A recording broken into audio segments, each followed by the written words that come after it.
जैसा कि आप सभी लोग जानते हैं, आय प्रमाण पत्र आज की डेट में एक महत्वपूर्ण दस्तावेज बन गया है। जब भी हमें कभी भी स्कूल कॉलेज में स्कॉलर के लिए आवेदन करना हो या फिर हमें किसी भी गवर्नमेंट स्कीम का लाभ लेना हो, ऐसे में आय प्रमाण पत्र की ज़रूरत पड़ ही जाती है। तो आज की इस वीडियो में मैं आप सभी को बताने वाला हूं कि अगर आप अपना आय प्रमाण पत्र बनवाना चाहते हैं तो कैसे आप मात्र 10 रुपये खर्चा करके अपने मोबाइल फ़ोन से घर बैठे आवेदन करके अपना आय प्रमाण पत्र बनवा सकते हैं। तो चलिए शुरू करते हैं। आय प्रमाण पत्र का ऑनलाइन आवेदन देने के लिए आपको सबसे पहले अपने ब्राउज़र में आ जाना है और यहाँ पर आपको टाइप कर देना है ई डिस्ट्रिक्ट और स्पेस दे करके आपको अपने स्टेट का नाम टाइप कर देना है। तो जैसे हमने यहाँ पर ई डिस्ट्रिक्ट यूपी टाइप किया है तो हमारे सामने ई डिस्ट्रिक्ट उत्तर प्रदेश की वेबसाइट आ चुकी है। अब आप अगर यहाँ पर किसी दूसरे राज्य से हैं तो यहाँ पर आप जैसे बिहार से हैं तो आप ई डिस्ट्रिक्ट बिहार इतना लिख करके सर्च करेंगे तो आपके सामने डिस्ट्रिक्ट बिहार की वेबसाइट आ जाएगी। इसी तरीके से आप जिस भी स्टेट में रहते हैं आपको अपने स्टेट का नाम टाइप करके अपना डिस्ट्रिक्ट का पोर्टल सर्च कर लेना है।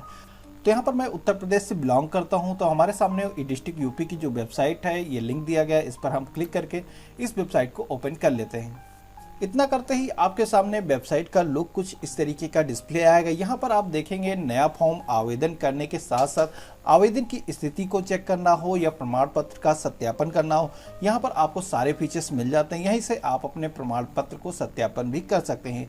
तो हम यहाँ पर अपना आय प्रमाण पत्र बनवाने के लिए ऑनलाइन फॉर्म को फिल करने वाले हैं। तो यहाँ पर हमें सिटीजन लॉगिन ई साथी पोर्टल पर क्लिक कर देना है। क्लिक करते ही आप एक नई वेबसाइट पर रिडायरेक्ट हो जाते हैं जहां पर अपना आय प्रमाण पत्र बनवाने के साथ साथ में आप अपना निवास प्रमाण पत्र या फिर जन्म प्रमाण पत्र या फिर मृत्यु प्रमाण पत्र इस तरह के बहुत सारे दस्तावेज यहां से ऑनलाइन ही बना सकते हैं। तो यहाँ पर आपको ऑनलाइन फॉर्म भरने के लिए यहाँ पर लॉगिन विंडो अपीयर हो जाती है जहाँ पर आपको अपनी लॉगिन डिटेल को शेयर करना है। अगर आप फर्स्ट टाइम इस वेबसाइट पे आ रहे हैं तो यहाँ पर आप नवीन उपयोगकर्ता पंजीकरण इस ऑप्शन पे क्लिक करके आप एक नया पंजीकरण कर सकते हैं। यहाँ पर इस वेबसाइट को इस्तेमाल करने के लिए एक यूनिक आईडी क्रिएट करना होगा जिसके लिए यहाँ पर एग्जाम्पल आपको दिए गए हैं। साथ ही यहाँ पर आपकी कुछ बेसिक इंफॉर्मेशन नाम, पिता का नाम और बाकी डिटेल पूछी जाती है। ये सिंपल फॉर्म है, इसको आप भर करके अपना रजिस्ट्रेशन कर सकते हैं। रजिस्ट्रेशन करने के लिए नीचे यहाँ पर सुरक्षित करने का ऑप्शन दिया गया, इस पर क्लिक करेंगे तो आपकी यूजर आई क्रिएट हो जाएगी। तो यहाँ पर हमारी लॉगिन आई पहले से ही क्रिएट है तो हम यहाँ पर डायरेक्टली लॉगिन कर लेते हैं। तो यहाँ पर लॉगिन करने के लिए आपको यूजर नेम फिल कर देना है, पासवर्ड फिल कर देना है। यहाँ पर जो कैप्चर कोड शो कर रहा है उसको सेम इस कॉलम में फिल कर देना है और यहाँ पर आपको सबमिट के ऑप्शन पे क्लिक कर देना है। सबमिट के ऑप्शन पे क्लिक करते ही आप यहाँ पर वेबसाइट पर लॉगिन हो चुके हैं। यहाँ से आप अपना ऑनलाइन फॉर्म भर सकते हैं। साथ ही में फॉर्म भरने के बाद में आपका प्रमाण पत्र अगर जारी हो जाता है आप यहीं से डाउनलोड भी कर सकते हैं। तो यहाँ पर वेबसाइट को इस्तेमाल करने के लिए कुछ निर्देश भी दिए गए हैं तो यहाँ पर आप आकर के रीड कर सकते हैं। ऑनलाइन फॉर्म भरने के लिए यहाँ पर आवेदन करें के ऑप्शन पे क्लिक कर देना है। आवेदन करें के ऑप्शन पे क्लिक करेंगे तो नीचे सेवा चुने का ऑप्शन आता है जहां पर पूरी लिस्ट डिस्प्ले हो जाती है कि कौन कौन सी सर्विसेज जिनका आप ऑनलाइन फॉर्म भर सकते हैं। यहां पर जन्म प्रमाण पत्र, मृत्यु प्रमाण पत्र, आय प्रमाण पत्र, निवास प्रमाण पत्र, जाति प्रमाण पत्र इस तरीके के सभी प्रमाण पत्र आप बना सकते हैं। तो हम यहाँ पर आय प्रमाण पत्र बनाने वाले हैं तो यहाँ पर हम आय प्रमाण पत्र के ऑप्शन पे क्लिक कर देते हैं। सेलेक्ट करते ही आपको यहाँ पर नीचे ऑप्शन आ जाता है आय प्रमाण पत्र का आवेदन के लिए क्लिक करें। क्लिक करने के बाद में आपको आय प्रमाण पत्र बनवाने के लिए आवेदन फॉर्म डिस्प्ले हो जाता है। तो यहाँ पर प्रमाण पत्र को बनवाने के लिए आपको ऊपर ही दो ऑप्शन दिए गए जहाँ पर आपसे पूछा जाता है कि आप ग्रामीण क्षेत्र में रहते हैं या फिर नगरीय क्षेत्र में रहते हैं। तो अगर आप शहर में रहते हैं तो नगरीय सेलेक्ट कर देंगे, अगर गाँव में रहते हैं तो यहाँ पर ग्रामीण के ऑप्शन पे सेलेक्ट कर देंगे। तो यहाँ पर ग्रामीण के ऑप्शन पे क्लिक करने के बाद में यहाँ पर आपके पास ऑप्शन आ जाता है जहाँ पर आपको प्रार्थी का नाम टाइप कर देना है। नाम और बाकी डिटेल को फिल करते समय आपको ध्यान रखना है आपको हिंदी लैंग्वेज में ही टाइप करना है। अगर आप इंग्लिश लैंग्वेज में यहाँ पर टाइप करते हैं तो कर सकते हैं लेकिन मैं रेकमेंड करूंगा यहाँ पर हिंदी लैंग्वेज में ही इसको फिल करें। यहाँ पर हमें पिता का नाम टाइप कर देना है। तो यहाँ पर पिता का नाम टाइप करने के बाद में यहाँ पर नीचे ऑप्शन आता है जहाँ पर बताया जा रहा है पिता पति संरक्षक क्या है आपके ये, तो आपको यहाँ पर सिलेक्शन कर देना है। तो यहाँ पर पिता है तो हम यहाँ पर इस ऑप्शन पे टिक रहने देते हैं। इसके बाद में नीचे यहाँ पर आपको माता का नाम टाइप कर देना है।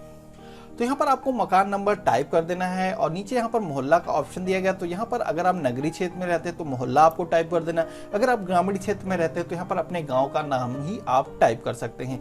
अगर आपके ग्राम पंचायत में एक से ज्यादा गांव है तो यहाँ पर पहला अपना गांव का नाम लिखने के बाद में उसके बाद में मजरा लिखने के बाद में अपनी ग्राम पंचायत का नाम टाइप कर देना है। इसके बाद में आपको जनपद के ऑप्शन में यहाँ पर जनपद का सिलेक्शन कर लेना है। इसके बाद में यहाँ पर तहसील के ऑप्शन में आपको अपनी तहसील को सेलेक्ट कर देना है।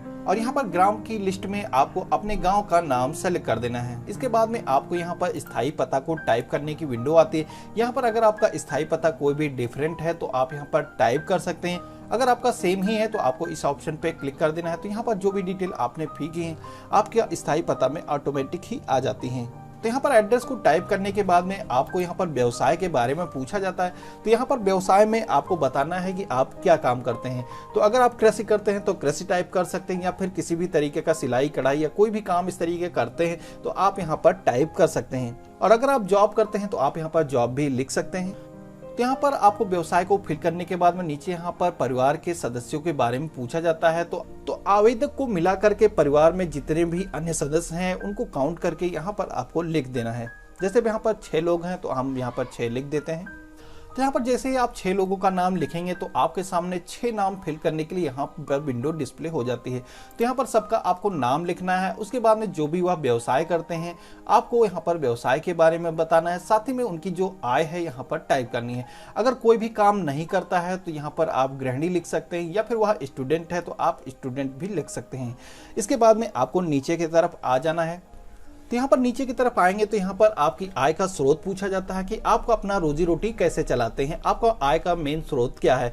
तो यहाँ पर आप अगर कृषि करते हैं या फिर मजदूरी करते हैं तो आप यहाँ पर लिख सकते हैं, या फिर अगर आप व्यापार करते हैं या फिर कोई भी गवर्नमेंट जॉब में है तो आप यहाँ पर डिटेल को फिल कर सकते हैं। तो यहाँ पर जो भी आप पे इम्प्लीमेंट है उस कॉलम में आपको अपनी आय को फिल करना है। यहाँ पर आय को फिल करते समय हम आपको बता दें यह आपकी अनुमानित आय होती है। आपको यहाँ पर अपने अनुमान से आय को बताना है। उसके बाद में आपका जो लेखपाल होगा वह आपका वेरिफिकेशन करेगा कि आपकी एक्चुअल आय कितनी है। और आप यहाँ पर कुछ भी गलत भी लिख देते हैं, कम लिख देते हैं या फिर ज़्यादा लिख देते हैं तो आपकी जो एक्चुअल आय होगी वह लेखपाल के द्वारा सही करेक्ट कर दी जाती है। इसमें आपको ज़्यादा टेंशन लेने की ज़रूरत नहीं है, लेकिन आपका जो मेन आय का स्रोत है वही आपको फिल करना है। तो यहाँ पर जैसे निजी व्यवसाय से हम 25,000 साल का कमाते हैं तो हम यहाँ पर 25,000 इसमें लिख देते हैं। साथ ही में जो भी कृषि से आप कमाते हैं तो आप यहाँ पर इस कॉलम में कृषि की आय को लिख सकते हैं। तो यहाँ पर जैसे कृषि से मैं 25,000 कमाता हूँ, यहाँ पर फिल कर देता हूँ। इसके बाद में यहाँ पर ऑप्शन आप देखेंगे जहाँ पर आपसे पूछा जाता है कि आपके पास में ज़मीन कितनी है। तो आप यहाँ पर इंफॉर्मेशन अगर शेयर करना चाहते हैं तो शेयर कर सकते हैं, अदरवाइज इसको ब्लैंक ही छोड़ सकते हैं। तो यहाँ पर परिवार की जितनी भी टोटल आय है यहाँ पर आपको इस कॉलम में कैलकुलेट करके एक मुश्त लिख देनी है। इसके बाद में आपको नीचे की तरफ आ जाना है। यहाँ पर आपको बताना है क्या इससे पहले आपका आय प्रमाण पत्र जारी हुआ है। तो जारी हुआ है तो आप हाँ करेंगे। अगर आप हाँ करेंगे तो आपका पुराना जो प्रमाण पत्र नंबर है यहाँ पर आपको टाइप करना होगा। तो यहाँ पर मैं रेकमेंड करूँगा आप ना ही फिल करें तो सबसे अच्छा रहेगा। तो यहाँ पर नहीं के ऑप्शन पे क्लिक रहने देता हूँ और यहाँ पर आवेदन शुल्क का भुगतान कर दिया है, इस पर हाँ ही रहने देना है। और इसके बाद में यहाँ पर आपको आधार नंबर को फिल कर देना है। तो आधार नंबर को फिल करने के बाद में यहाँ पर आपसे पूछा जा रहा है कि आप प्रमाण पत्र को क्यों बनवाना चाहते हैं। तो आपके सामने कुछ लिस्ट में ऑप्शन आ जाएंगे जहाँ पर आपसे पूछा जा रहा है आप छात्रवृत्ति के लिए बनवाना चाहते हैं, या शिक्षण संस्थान में कार्य है इसके लिए बनवाना चाहते हैं, या कोई अदर कार्य है तो आप यहाँ पर लिख सकते हैं। तो यहाँ पर हम जैसे स्कॉलर के लिए बनवाने वाले हैं तो हम यहाँ पर छात्रवृत्ति के ऑप्शन पे क्लिक कर देंगे।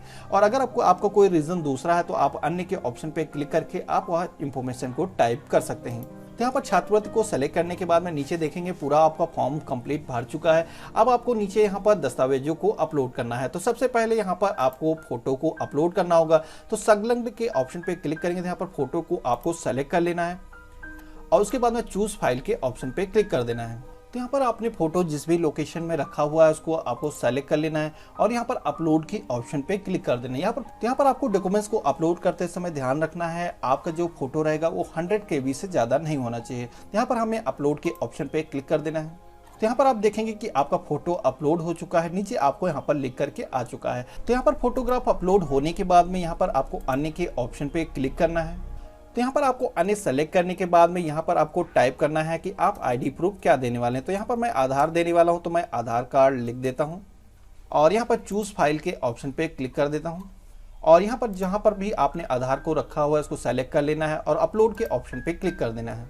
तो यहाँ पर आप देखेंगे कि आपका आधार कार्ड भी अपलोड हो चुका है। अब आपको यहाँ पर क्या करना है, आपको अगर आप गवर्नमेंट जॉब करते हैं तो आपको यहाँ पर सैलरी स्लिप का ऑप्शन मिलता है, तो आपको सैलरी स्लिप लगानी है। और अगर आप कोई भी व्यापार करते हैं या फिर कृषि करते हैं तो आप स्वप्रमाणित घोषणा पत्र दे सकते हैं। इसका लिंक मैंने वीडियो डिस्क्रिप्शन में दे रखा है, आप वहां से डाउनलोड कर सकते हैं और उसको आपको पेन से भरने के बाद में यहाँ पर अपलोड कर देना है। तो यहाँ पर मैं स्वप्रमाणित घोषणा पत्र को सेलेक्ट कर देता हूँ और यहाँ पर जिस भी लोकेशन में आपने घोषणा पत्र को रखा है उसको सेलेक्ट करने के बाद में अपलोड के ऑप्शन पे क्लिक कर देना है। तो यहाँ पर आपको बेसिक 3 ही दस्तावेज अपलोड करने होते हैं, एक फोटोग्राफ और एक आईडी प्रूफ और साथ में एक घोषणा पत्र, जिसका मैंने लिंक वीडियो डिस्क्रिप्शन में दे रखा है। तो यहाँ पर ये डॉक्यूमेंट्स को अपलोड करने के बाद में आपको यहाँ पर दर्ज करे के ऑप्शन पे क्लिक कर देना है।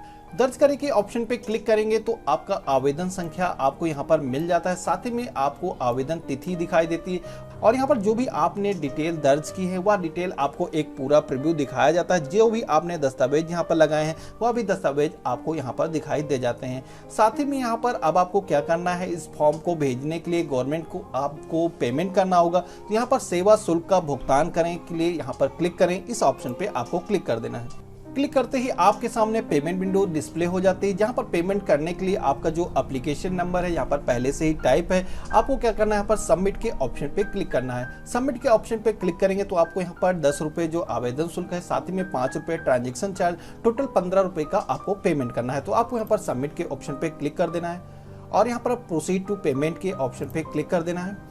इतना करते ही आपके सामने पेमेंट विंडो आ जाती है, जहां पर आप अपने एटीएम कार्ड से या फिर नेट बैंकिंग या क्रेडिट कार्ड के माध्यम से पेमेंट कर सकते हैं। और यहां पर आपको मेक पेमेंट का ऑप्शन मिल जाता है, इस पर आपको क्लिक कर देना है। और इतना करते ही हमारा पेमेंट यहां पर हो चुका है और आपके सामने आपकी स्लिप जनरेट होकर के आ चुकी है। और यहाँ पर सुरक्षित करें के ऑप्शन पे जब आप क्लिक करेंगे तो आपके सामने आपकी जो स्लिप है दिखाई दे जाती है। इस स्लिप में आपका जो नंबर है जिसके माध्यम से आप फॉर्म को दोबारा से अपने अकाउंट पे लॉगिन करके प्रिंट करेंगे, यहाँ चीज़ें इस पर मिल जाती हैं। इसके अलावा जो आपने पेमेंट किया है उसका अमाउंट भी आपको यहाँ पर दिखाया गया है। तो यहाँ पर इस स्लिप को अगर आप चाहें तो प्रिंटर के माध्यम से प्रिंट कर सकते हैं और इसके बाद में आपको हफ्ते के बाद में अगर आप चेक करेंगे तो आपका जो है सर्टिफिकेट जनरेट हो जाएगा। इसके अलावा आपको ट्रैक करने का ऑप्शन मिल जाता है, वेबसाइट के होम पेज पर जाएंगे तो वहाँ से आप ट्रैक भी कर सकते हैं और साथ ही में आपको SMS के माध्यम से भी नोटिफिकेशन मिल जाता है कि आपका प्रमाण पत्र जनरेट हो चुका है। और प्रमाण पत्र जनरेट होने के बाद में आपको फिर से दोबारा से अपने अकाउंट में लॉगिन करना है। लॉगिन करने के बाद में आपको यहाँ पर प्रिंट का ऑप्शन मिल जाता है, इस पर आपको क्लिक करना है। यहाँ पर आपको नंबर को फिल करके आप प्रिंट कर सकते हैं। तो आशा करता हूँ आज का वीडियो आपको काफ़ी पसंद आया होगा। इस वीडियो को लाइक करिएगा, अपने फ्रेंड्स और फैमिली में शेयर करिएगा। साथ ही में कोई भी आपके मन में सवाल है, किसी भी तरीके का सुझाव, तो आप हमें कमेंट बॉक्स में जरूर लिखिएगा। तो मिलते हैं अपने नए किसी वीडियो में, तब तक के लिए बाय बाय, जय हिंद।